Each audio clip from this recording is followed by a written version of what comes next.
Boa noite, Fael. Eu me chamo Flávio e gostaria de compartilhar alguns fatos sobrenaturais no canal. O primeiro fato ocorreu quando eu tinha 18 anos e gostaria de saber se já ocorreu algo do tipo com outra pessoa. Hoje eu tenho 23 anos e isso nunca me saiu da cabeça. Eu havia chegado de uma viagem bem cansativa, pois eu moro em Itajaí, em Santa Catarina, e havia ido para Maringá, no Paraná. Cheguei exausto, tomei um banho e fui deitar no quarto dos meus pais, e acabei pegando no sono. O quarto é pequeno, mais ou menos uns 3 metros por 5. Tem uma cama de casal, uma janela, uma penteadeira e um armário. Só aí dá para imaginar o jeito que o quarto é apertado. Ou seja, ninguém se perderia em um quarto deste tamanho. Mas algo de estranho aconteceu na hora em que eu acordei. Era como se não fosse mais o quarto dos meus pais. Estava tudo escuro. Eu não enxergava nada. Eu fui passando a mão pela parede para tentar encontrar o interruptor. Não achei. Tentei achar a porta, que por sinal é do lado do interruptor.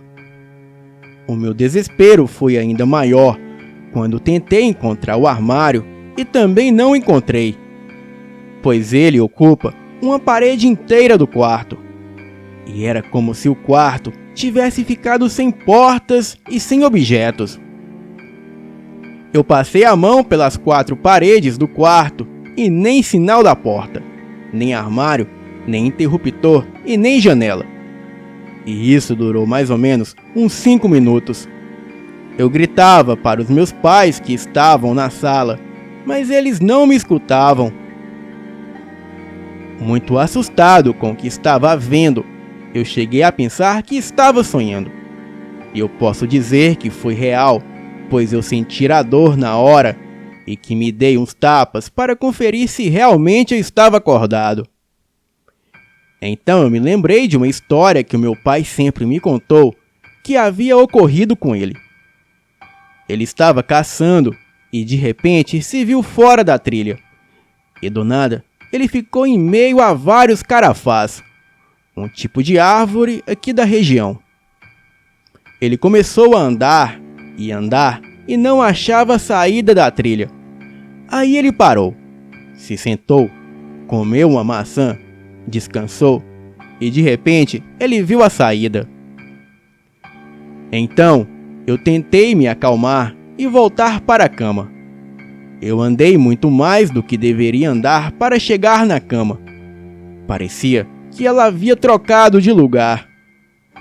Enfim, eu me deitei de novo e fiquei um tempo pensando na história do meu pai e esperei um tempo na cama.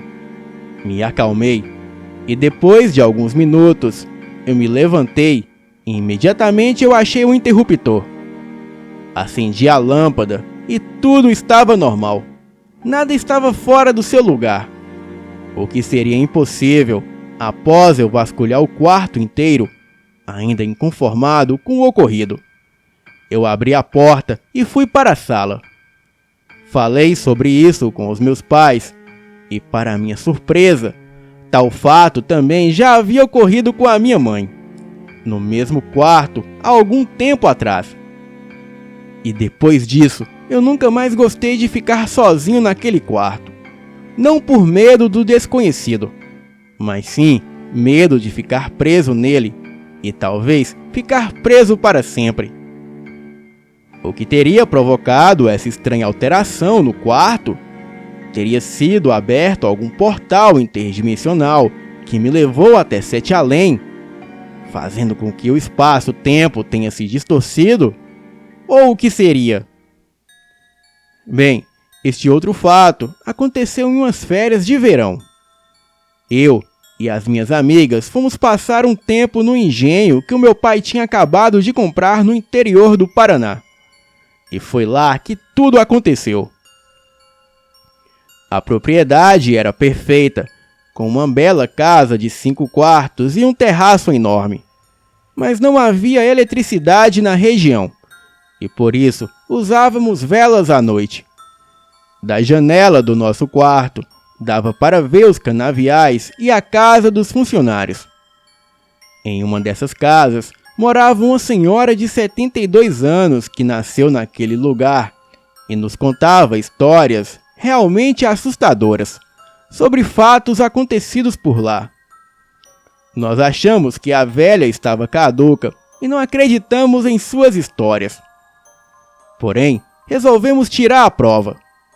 Ficamos uma noite inteira acordados, esperando algo estranho acontecer. Passou-se muito tempo e nada aconteceu. Então decidimos ir para a cama. E quando chegamos ao nosso quarto, um vento muito frio abriu a janela e invadiu o ambiente, apagando todas as velas. No escuro, olhando pela janela, vimos que uma mulher vinha correndo do canavial, que estava em chamas, e esta mulher corria em direção à nossa casa. Imediatamente corremos em direção do canavial para ajudar aquela moça, que gritava desesperadamente por socorro. E quando chegamos lá, vimos que não havia nenhuma mulher, e que o canavial estava intacto, sem sinal de incêndio.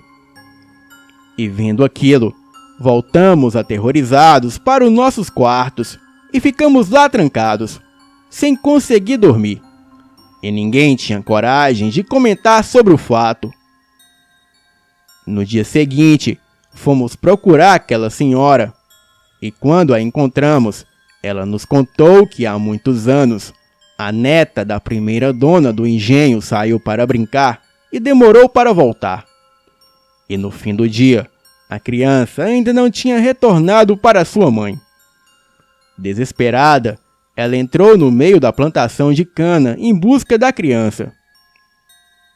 E por coincidência, na hora em que a mulher entrou no canavial, os empregados botaram fogo na cana para poder limpar o terreno. Ao amanhecer, encontraram o corpo carbonizado da mãe, mas a sua filha nunca mais foi vista. E devido a essa morte horrível, desde então, o seu fantasma vaga pelo canavial à procura de sua filha, que nunca mais havia sido encontrada.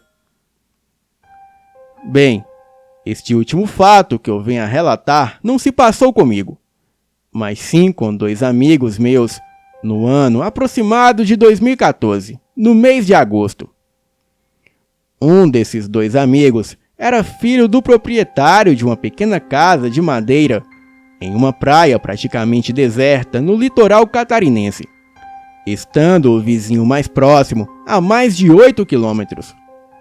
Desta forma, a casa era muito isolada, sem luz e água encanada, e o que se via à sua volta era mata fechada e pequenas hortas de milho, alface, hortelã, etc. Era normal que nos juntássemos em grandes grupos e ir para o local para pescar.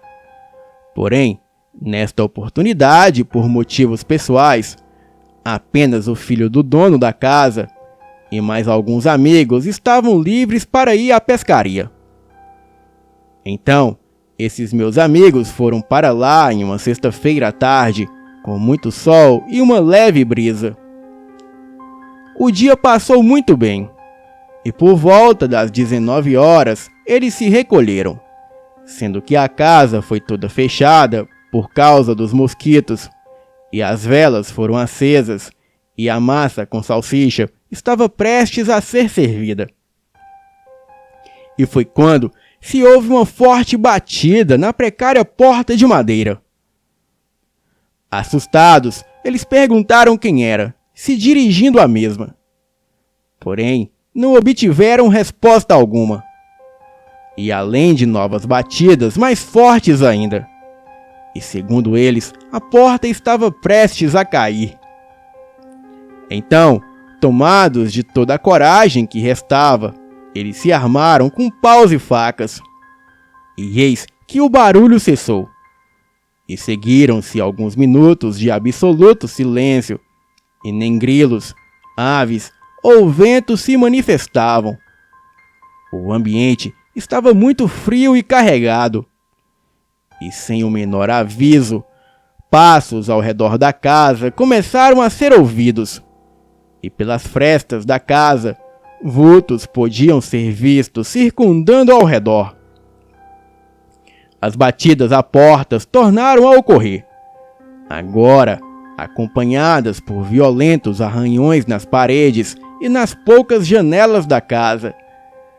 Parecia um ataque de uma multidão que pisoteava e arrancava tudo nas pequenas hortas em torno da casa, que parecia logo sucumbirem a tamanha violência. A coragem que anteriormente armou estes rapazes se foi tão logo assim como começou. Eles que nunca foram ligados à fé, ao contrário, que por vezes zombavam da fé alheia, eles trancaram-se em um pequeno cômodo e pediram ajuda divina. E isso tudo durou por volta de 1 hora, que parecia ter se tornado dias. E eis que subitamente uma forte lufada de vento arrebentou a porta, invadiu a casa e apagou a única vela que até então iluminava o ambiente. E o silêncio tomou conta de todo lugar. E novamente as batidas pararam, os passos cessaram, e as únicas coisas a fazer barulho eram os corações apavorados de 2 meninos, que neste momento achavam que estavam condenados. Porém, os grilos tornaram a compor uma leve sinfonia junto às aves noturnas e o forte vento da região. E mais que rapidamente, eles fecharam a porta e a escoraram com móveis. E foram se abrigar em um canto, atentos a qualquer barulho. Pegaram no sono e, quando acordaram, arrumaram as suas coisas e saíram da casa, que, para sua surpresa, estava intacta. Não havia marca alguma nas janelas e tampouco no chão. A horta estava intacta, como se nada tivesse ocorrido. E até hoje, ninguém sabe o que pode ter ocorrido, mas todos concordam que não foi nada normal. E tanto eles como eu nunca mais voltamos naquela casa, que ficou abandonada naquele local ermo e muito distante. Bem, Fael, esses são os relatos. Obrigado pelo espaço e até a próxima. Boa noite.